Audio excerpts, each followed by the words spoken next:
रसूलुल्लाह सल्लल्लाहु अलैहि वसल्लम फरमाते हैं कि कुछ लोग क़यामत के दिन तहामा पहाड़ के बराबर नेकियां लेके आएंगे। वो एक सफ़ेद पहाड़ था और बहुत बड़ा पहाड़ था। हुजूर फरमाते हैं इस पहाड़ जितनी नेकियां लेके आएंगे मगर अल्लाह रब्बुल इज़्ज़त उनकी सब नेकियों को उड़ा देगा।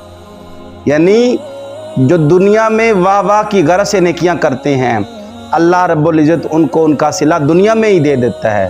वो अल्लाह के लिए कुछ नहीं करते और जो अल्लाह के लिए करते हैं उन्हें दुनिया के किसी काम से गरज नहीं। इन्नमल आमालु बिन्नियात, यानी अमलों का दारोमदार नीयतों पर है। तो आप नीयत अच्छी रखें। हमने अक्सर देखा है कुछ लोग कई जगहों पर और कई मकाम पर शिकवे करते हैं, हालांकि वही मकाम वही जगह शुक्रिया की होती है ना कि शिकवे की।